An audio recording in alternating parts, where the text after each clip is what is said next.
rendering them unserviceable. Slide. Sparsely populated area, they were left all alone, and they were applied with the soft kill. Slide. Now, after that, when the US chapter was over and they were fearing PF's retribution, in utter desperation, the IF resorted to a highly escalatory, very irresponsible surface-to-surface and long-range vector application.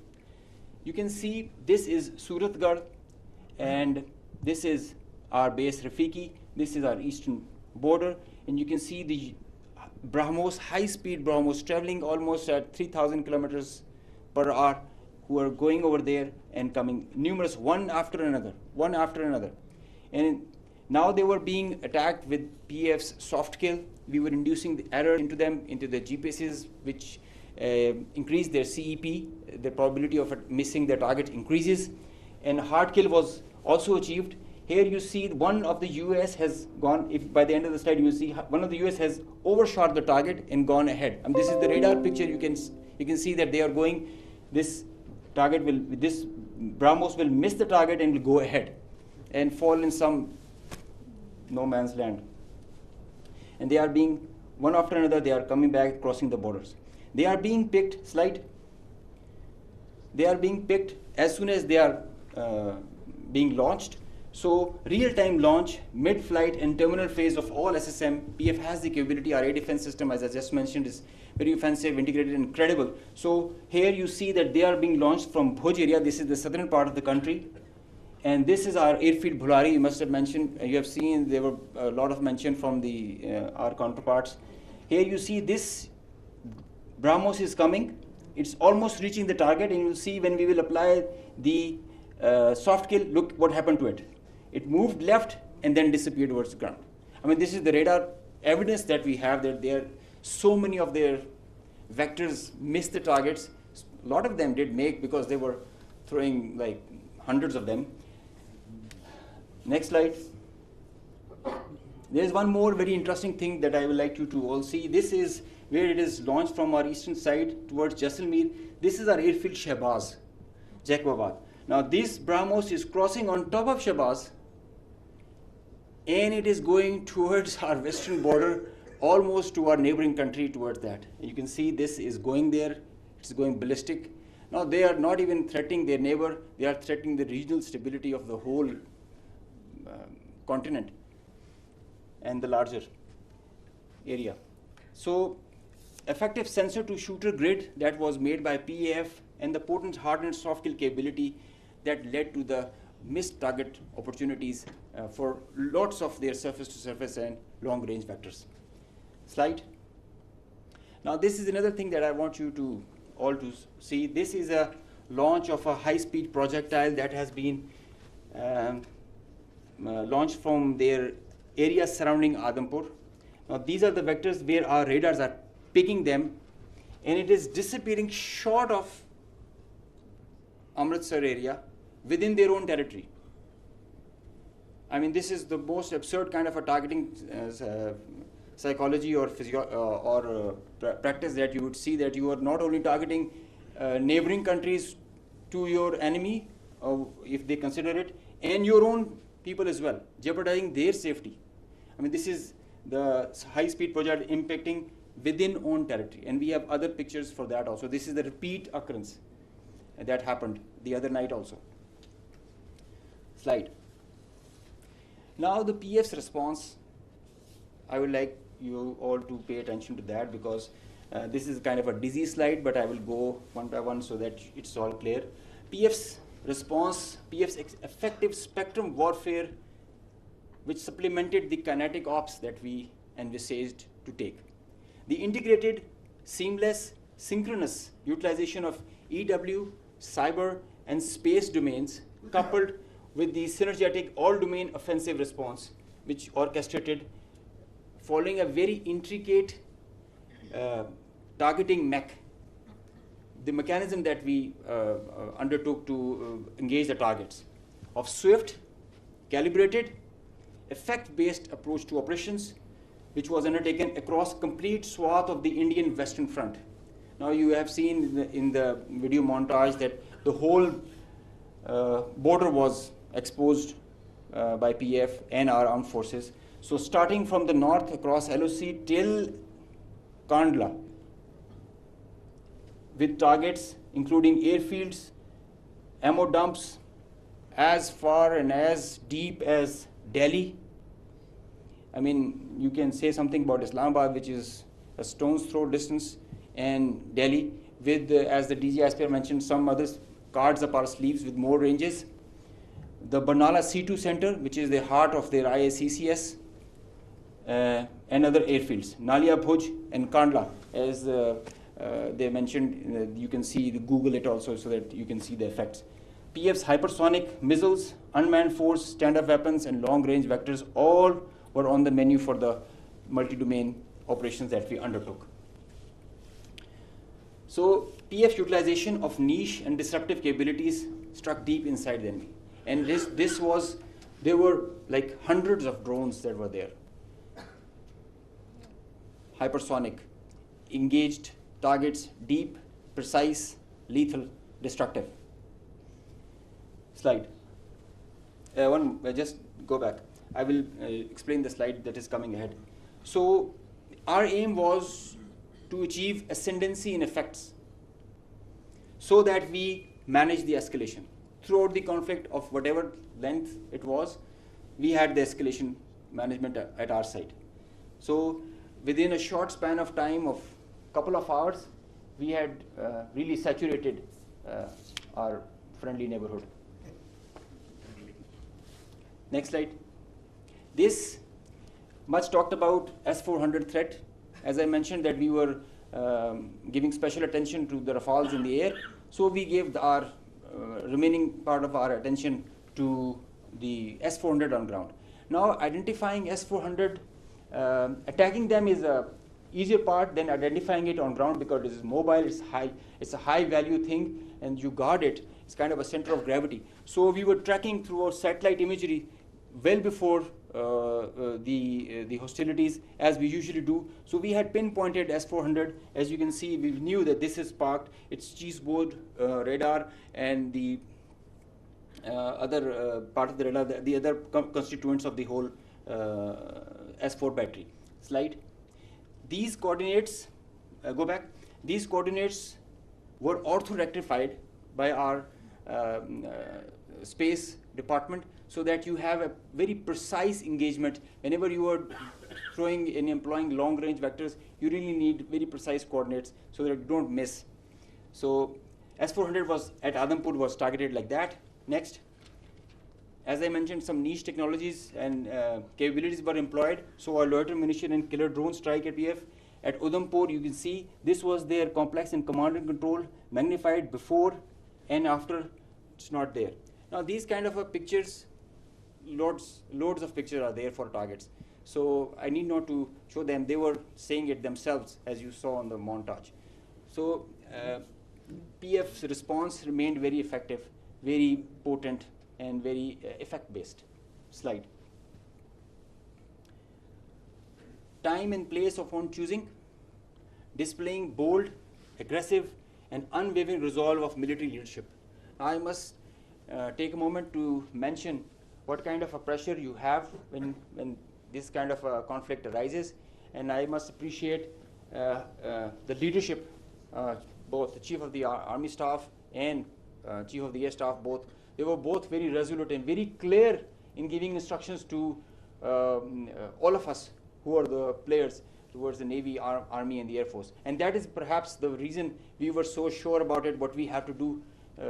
In speed and direction, sometimes you have to prioritize direction more than the speed. So we had the correct directions to follow. Slide. With unprecedented reach, precision, lethality, while avoiding collateral, as you have seen in the video montage. PF hit maximum number of IF airfields in a single operational package since 1971, because they crossed the international border since that, so we had to do that. Slide. While re-establishing deterrence, Pakistan negated the setting of a new normal under the hegemonistic design of a supremacist regime through swift and effective response. Slide. on a closing note, from Pakistan Air Force, PF remains committed to ensure Pakistan's airspace sovereignty and pursue peace with strength. Thank you. So, ladies and gentlemen, after these presentations, you can understand that Army, Air Force and Navy, the tri-service synergy that was exhibited, and all the three services acted jointly like one body. And just a mention on the air bases that were targeted by the Indians.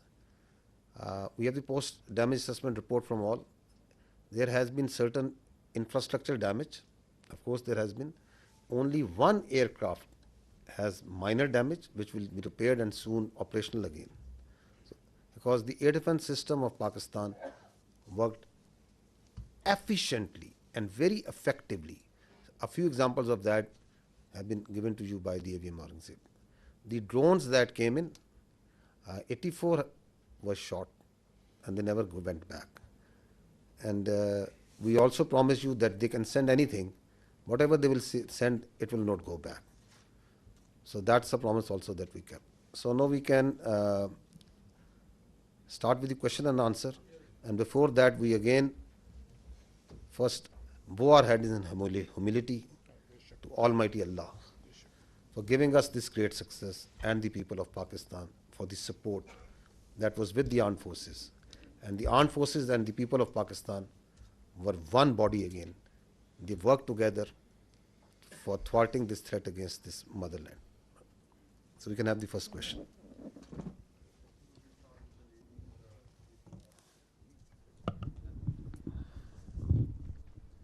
Thank you very much, sir. Thank you very much, sir. This is Sumaira Khan from Sama Television. And first of all, let me convey the pulse of the nation as well. They obviously they cannot reach you in person, every one of them, but the heart of felicitation is indeed with you from the masses of Pakistan, specifically youth, you mentioned very rightly. My question is, in that whole span of escalation, the Indian government had been issuing extremely provocative statements regarding initiation of war, and not just the government, but unfortunately their media was also, to me it seemed very war frenzy. And but in that whole time, in the meanwhile, I saw Pakistani side and I saw you very defensively responding to all the hegemony and Indian aggression. So I just wanted to know that it was part of your strategy. What was that? Or you never wanted that escalation to rise to all those levels? And a quick comment from Aurangzeb as well, that the multi-domain, how would you elaborate it? How did you incur it in the PS strategy to kill the Indian side in the battlefield? Thank you. So as far as question to the escalation is concerned, let me say it. The reality is that in a conflict which is between two rival nuclear powers, such a conflict is actually an absurdity, and it is inconceivable and sheer stupidity. Why? Because that conflict can lead, in the case of Indo-Pakistan, India-Pakistan, can lead to the peril of more than 1.6 billion people. So, in reality, there is no space for war between India and Pakistan.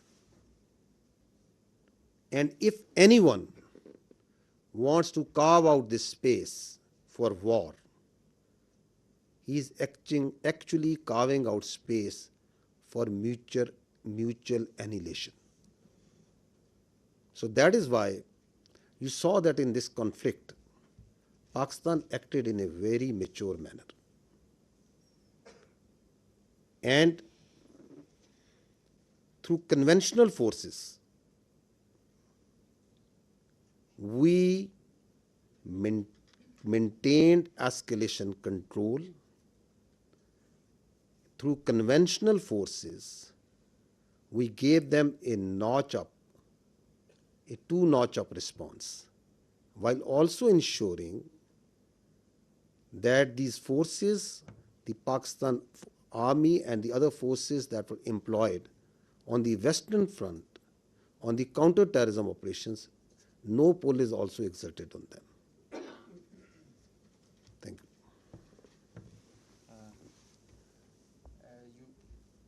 Can you hear me? Okay, you just asked regarding the multi-domain operations. It's a very good question because this is the buzzword nowadays, but it's not actually something in the air. It's a actual real milestone for PEF. The warfare has changed drastically, and so has everything that is associated with it. It's not the erstwhile concept where you can just get the number of aircraft in air and see. It's called a new AMSO, the Electromagnetic Spectrum Operations. It's a whole new environment that is there. And everything that is regarding Air Force and in the air, it's concerning the electromagnetic spectrum. Now, air supremacy has to be preceded by a spectrum supremacy. And if you control the spectrum, you control the conflict. So Pakistan Air Force, and especially this is a thing that is pursued so vigorously by Chief of the Air Staff, that we have to have that spectrum warfare capability. And you saw how we manifested it. It is a combination of EW, space, cyber, air, land, and sea, command, control, communication, infrastructure, information. All these things, they are in the wider spectrum of electromagnetic operations. And that is how you create an environment. You create a EW web that you manifest in the whole operations. It has to be choreographed at each step, and when to administer what. And it has to be preconceived. I mean, you can't do it randomly, and you cannot just do it on your whims. So you have to understand the whole idea and whole architecture. It might get pretty technical, but multi-domain operations is the need of the day, and all those air forces who kind of relegate it, they end up in the wrong side of the barrel. So Pakistan Air Force prioritizes it. We have our own Spectrum Warfare Operations Center, which is controlling the even in a small battle or an engagement to a larger campaign. Because now all the players who are there, all aircraft, they have so much of sensors and there is so much of fusion going on, the data links, the software-defined radars, they're all thriving on the electromagnetic spectrum or being challenged by it. So each player is taking a campaign-level decision, the kind of information he is having. And if he doesn't get that information, he is redundant. So electromagnetic warfare is what carries you, propels you to perform and achieve the mission success with mission survivability, denying the same to the enemy. Thank you. My name is Kiran. I'm from the Khorasan Diary. Sir, I have two questions on what basically I need confirmation. Is that one, when President Trump tweeted about the ceasefire, they said that Pakistan and India can talk in a third country. और अभी जो शाम में Indian authorities की meeting press conference हुई है, they said that the DGMOs spoke, in which Pakistani DGMO asked for ceasefire first, and tomorrow there is a call already planned at 1200. Meanwhile, the IAF said that their operation is still continued. So what is Pakistan's strategy tomorrow when the two DGMOs are going to talk? And the second thing is that, as international media also reported, that Pakistan has Indian pilot in the custody. So do we have Indian pilot in our custody? And if we have, are we going to return her or him? So I can confirm you very clearly, we don't have any pilot in custody. This is all social media chatter. This is all part of the multiple source of fake news and propaganda that keeps on, that has been generated from multiple sources. As far as your first question is concerned, let me say it very clearly and put it on record. Pakistan never requested. The fact of the matter is that on the night of 6th and 7th May, once those ghastly and cowardly attacks were made, the Indians requested after those attacks. And Pakistan gave a very clear response that we will communicate back only after we have given the response that this and retribution that this act deserves.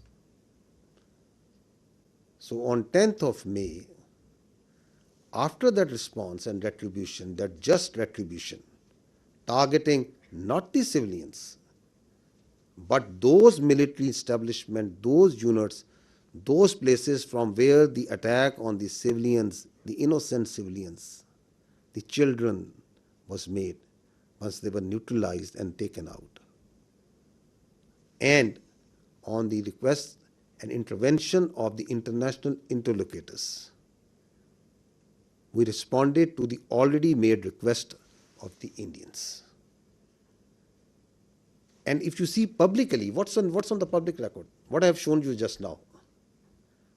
What was the public position of the Ministry of Defense of the Indian Armed Forces? Who was asking for non-escalation once the just retribution of Pakistan Armed Forces have gone? So I think the record publicly, the facts speak for themselves.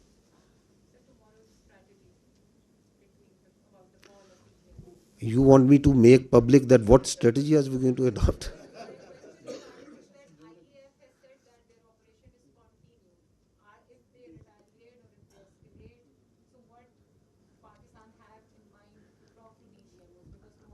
For any threat, anything that they can pose, posture, your armed forces are always vigilant and ready.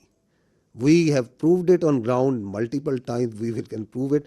So, and we don't respond. And we are not here for a response that what they said. And so it's not that what they said that I have to say.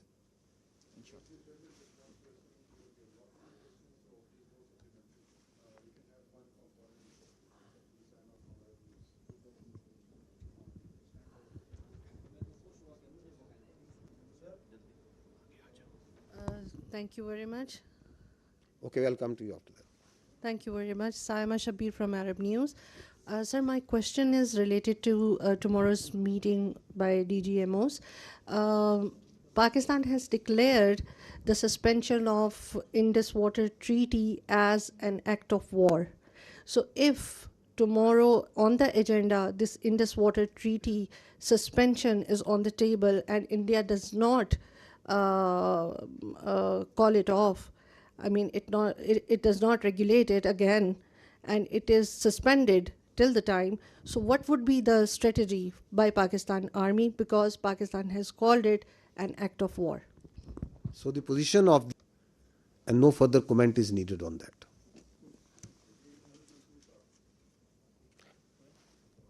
Our Turkish friend over here is raising his hands again and again. Skardu, okay. I thought you are from the Andolo news agency. Sir, many people thought I am Chinese. Yes. Khaplu, great place. Great place. Sir, I am from Kapul Chwar at the border area, just a half hour from the Indian border. Okay. Sir, I am from British. Okay. Sorry for the mistaken identity. So we can go with the question. Sir, my question is that Ahmad Mansoor 24 news से ताल्लुक़ है। General साहब, हमारी जो forces की leadership है उसके लिए बहुत कुछ कहने को है, लेकिन मैं सिर्फ ये कहूँगा कि जो बॉडी लैंग्वेज स्ट्राइक्स आपने की हैं इस सारे कन्फ्लिक्ट में, उन्होंने भी बॉर्डर पर बड़ा कुछ हिला के रखा है।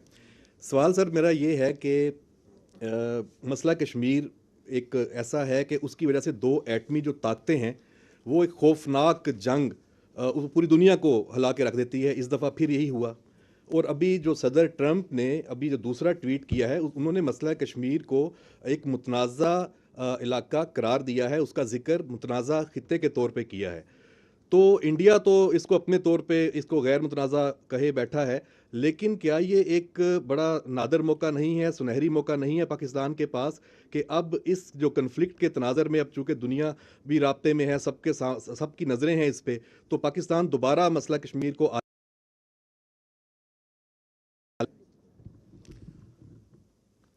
Kashmir remains central to the dispute between India and Pakistan. And peace between India and Pakistan will always elude till the time there is not the resolution of the Kashmir as per the United Nations resolutions and as per the will of the people of Kashmir. So that is important to understand. Till the time that is not done, there cannot be enduring peace between India and Pakistan. So this military conflict has once again put Kashmir right as the flashpoint, which needs to be resolved, which needs to be as per the will of the people of the Kashmir. And you have alluded to the tweet and the international path, rightly understanding that this issue of Kashmir needs to be resolved. The problem here is that what we are seeing is, and I talked about it in my last press conference also, is that India continues to internalize this external problem. Kashmir is an external problem with Pakistan, India, and the people of Kashmir. It is on the UNSC resolution. It's an internationally recognized dispute. And India is trying to internalize it. How? By trying to change the demography of Kashmir, by trying to change the legal status in violation of the UNSC resolutions and the international commitments that India has made, by the coercion and harassment of the people of illegally occupied Jammu and Kashmir, and multiple other actions, by the oppression that is going on and the just and the just struggle of the people of Kashmir for their rights, and then on the pretext of law and order, on the pretext of terrorism, you are seeing what's happening even after Pahalgam in Kashmir. Houses of the people are being bulldozed, blasted. People are being taken into custody, and not in dozens, but in hundreds, in thousands. You have got so much security forces, so many intelligence people, so much state power put in that very small place. The rights of the people, the plight of the women, the plight of the children. So it's an international issue. Talk it out, find a solution which satisfies the will of the people. So that is what needs to be done as far as Kashmir is concerned.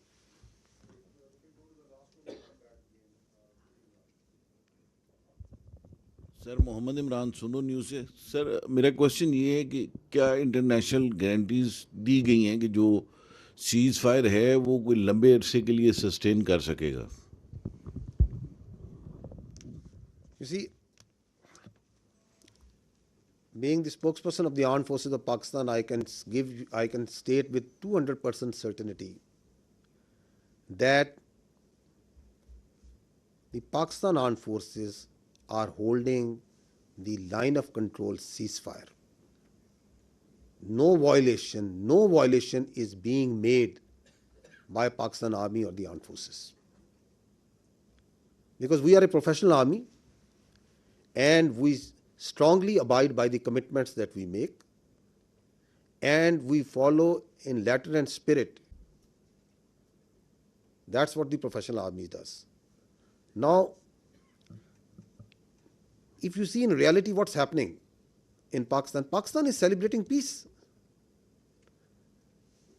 You go to the streets and towns of Pakistan, the Pakistanis are celebrating peace. Make any sense for Pakistan to start violating the commitment that we made. It doesn't make any sense. Because we are a peace-loving nation. Peace within and without. However, if there is any aggression, we will respond, and we respond then.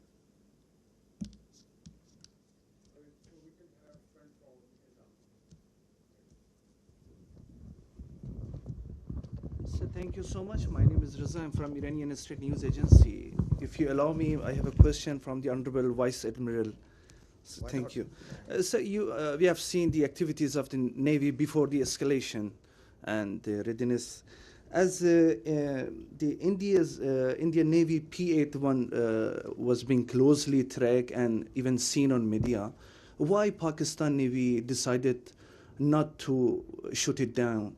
And you refer to the limitation facing by the Indian aircraft carrier.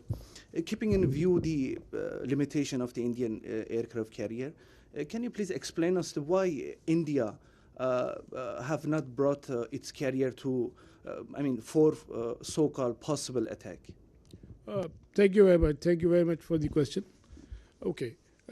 First of all, like I told you that the war is not fought in isolation by a single service. So, whatever we do, it's a very well coordinated effort.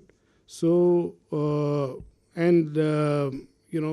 actions are calibrated amongst the three armed forces at what time, what is to be done. So, at that time, when that was the video of 4th and 5th of May, we just demonstrated that we were keeping a very close vigilance. And I've mentioned our, the very effective coordination and collaboration with Pakistan Air Force. So I'll not go into those details because of the operational security reasons. But essentially, that was simply to send across a message that if we can track, so we can go to the next level, but that is based on the national decision-making line. That's not an isolated. The Navy will always act in sync with all three services, and that would be a national security decision-making thing.